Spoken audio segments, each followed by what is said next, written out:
વડોદરાના અટલાદરા વિસ્તારમાં ગત રાત્રે 1 વાગ્યે થયેલા અકસ્માત મામલે શહેર પોલીસ દ્વારા મહત્વનું નિવેદન આપવામાં આવ્યું છે, જેમાં જણાવ્યું હતું કે 3 યુવતીઓ લગ્ન પ્રસંગ પૂર્ણ કરી ઘરે પરત ફરી રહી હતી ત્યારે તેમની કાર દ્વારા અભિષેક મોરેને અડફેટે લેવાયો હતો.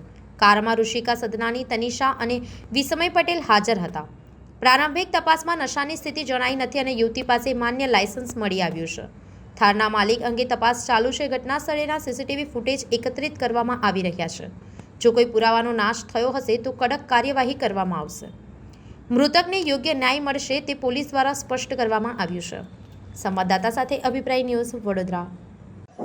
ગઈકાલ રાત્રે લગભગ 1 થી 2ના ગાળા દરમિયાન અટલાદરા પોલીસ સ્ટેશન વિસ્તારમાં સન ફાર્મા રોડ ઉપર નાયરા પેટ્રોલ પંપવાળું જે કટ છે એમાં 3 યુવતીઓ જે લગ્ન પ્રસંગ પૂરો કરીને ઘરે જતી હતી એ વખતે અભિષેક મોરે કરીને જે વ્યક્તિ છે, જે એક્ટિવા ચાલક હતા, એમની સાથે આ ગાડી અથડાતા એ વ્યક્તિનું ત્યાં માર્ગ અકસ્માત થયેલું છે અને એ સંદર્ભે અટલાદરા પોલીસ સ્ટેશનમાં ગુનો દાખલ કર્યો છે. આ ફેટલ એક્સિડન્ટની અંદર ગાડીમાં 3 યુવતીઓ હતી. ઋષિકા જે ગાડીનું ડ્રાઇવિંગ કરતી હતી, ઋષિકા સદનાની, તનિષા અને વિસ્મય, આ 3 બહેનો એમના કોઈ લગ્ન પ્રસંગ પતાવીને પરત જતા હતા. એ દરમિયાન આ ઘટના બની છે અને આ ફેટલ એક્સિડન્ટનો ગુનો નોંધી અને ઋષિકા સદનાનીની અટકની કાર્યવાહી કરવામાં આવી છે. એની મેડિકલ રિપોર્ટ અને એના અન્ય પરીક્ષણ પણ કરવામાં આવેલા છે. અત્યારે એની અટકાયત કરવામાં આવી છે. ઋષિકા છે, સ્થાનિકોનું એવું કહેવું છે કે નશામાં ધૂત હતી ને આ મામલે કોઈ કાર્યવાહી કરવામાં આવી છે. પ્રારંભિક તબક્કે એવું જાણવા નથી મળ્યું, પરંતુ એનો મેડિકલ રિપોર્ટ કરવામાં આવે છે અને મેડિકલ રિપોર્ટ આવ્યાથી એને કોઈ કેફી પદાર્થ પીધેલો છે કે નહીં એની જાણકારી થશે. અત્યારે હાલ એના મેડિકલ રિપોર્ટ ગોત્રી હોસ્પિટલમાં કરાવવામાં આવે છે. થાર ગાડીની સ્પીડ શું હતી? કેટલો અકસ્માત ગંભીર હતો કે યુવકનું મૃત્યુ થયું? શરૂઆતમાં રાત્રે 112 દ્વારા અમને માહિતી મળી હતી કે આ થાર ગાડી છે, એની સ્પીડ કેટલી હશે અને શું છે એની અત્યારે સીસીટીવી કેમેરા પણ ચેક કરવામાં આવી રહ્યા છે તથા ટેકનિકલ એજન્સીસ દ્વારા એનું માપન કરવામાં આવશે કે જે તે વખતે એ ગાડીની સ્પીડ કેટલી હતી. મૂળ માલિક કોણ છે? આ થાર ગાડી અત્યારે હાલ જે ઋષિકા સદનાની છે, જેની ઉંમર વર્ષ 19 છે અને એના બધા કાગળ, એના જે આરસી બુક છે એની બધાની જે એ પણ ચેક કરવામાં આવ્યું છે કે આના મૂળ માલિક છે કોણ. એના આધારે પછી જે મૂળ માલિક છે એનું પણ શું રોલ છે એમાં અમે તપાસ આગળ કરીશું. એફઆઈઆરમાં લાયસન્સ છે કે નહીં તેનો પણ ઉલ્લેખ નથી કરવામાં આવ્યો. આ લાયસન્સ, એની ઉંમર વર્ષ 19 છે અને બીજા કયા એના ડ્રાઇવિંગની અંદરના કોઈ એવા બીજા કોઈ ફોલ્ટ હોય તો એની તપાસ પોલીસ કરી રહી છે. લાયસન્સ મળ્યું છે એની પાસે? લાયસન્સ મળેલું છે એની પાસે. અન્ય જે યુવતીઓ હતી એમનું કોઈ પરીક્ષણ કરવામાં આવ્યું છે? એ નશામાં હતી? હા, 3 યુવતીઓનું પરીક્ષણ કરવામાં આવેલું. 3ના મેડિકલ રિપોર્ટ કરવામાં આવ્યો હતો, પણ જે ડ્રાઇવિંગ કરતી હતી એ મહિલાને અમે અટક કરેલી છે.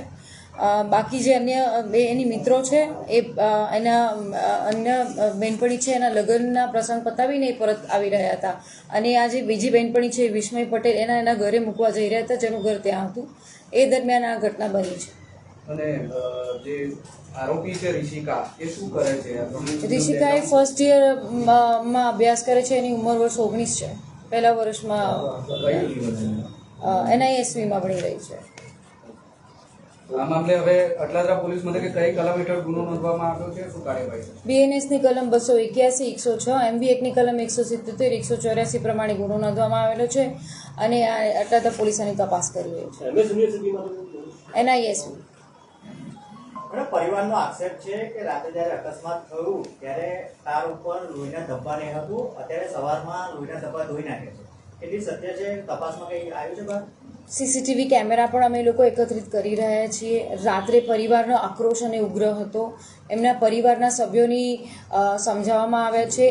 એમને કહેવામાં પણ આવ્યું છે કે આ 3 દીકરીઓને બોલાવી એમની અટક કરવામાં આવી છે. દીકરીઓ સામેથી 112 નંબરની પોલીસ જ્યારે એમને 112 નંબરનો ગાડીનો સ્ટાફ એમને લેવા ગયો એટલે તરત એ લોકો પોલીસ સ્ટેશનમાં પણ આવી ગયેલા હતા અને તપાસમાં પૂર્ણ સહકાર કરી રહ્યા છે. છતાં પણ એવા કોઈ એવિડન્સ એવા કોઈ રિમૂવ કરવામાં આવેલા છે તો we will take action against the police also. Police વિભાગ તરફથી શું અપીલ કરશો પરિવારજનને, કારણ કે લોકો ન્યાય માંગી રહ્યા છે, તમારા તરફથી શું અપીલ છે આ કેસને? અમારા પોલીસ વિભાગ તરફથી અમે ચોક્કસ કહીશું કે જે પણ છે એની બહુ ન્યાયિક તપાસ થશે અને આ જે છે એના તપાસના કાગળિયા જે હોય તપાસની કાર્યવાહી છે એ પણ વ્યવસ્થિત કરવામાં આવશે અને આ જે મૃતક છે એને સંપૂર્ણ ન્યાય મળે એવી પોલીસ સચોટ તપાસ કરશે. કારની સ્પીડ અંગે શું તપાસ કરવામાં આવશે? એક થાર ગાડી છે એના મોટર વ્હીકલ વિભાગ હોય સાથે સાથે જે એની સ્પીડ છે એનું એક આખું FSL પરીક્ષણ થતું હોય છે. ગાડીના ટાયર છે, પછી ગાડીની એ સ્પીડ કેટલી હોય છે, આ ટર્ન કરવા વખતે કેટલી સ્પીડ હોય, એના CCTV કેમેરા ગાડીની અંદરના મિકેનિઝમના આધારે થતો છે. એના પણ એક્સપર્ટ ઓપિનિયન લેવામાં આવશે. આવા જ વધુ સમાચારો જોવા માટે સબસ્ક્રાઇબ કરો અમારી YouTube ચેનલને અને જોડાયેલા રહો Facebook, Instagram અને Twitter પર.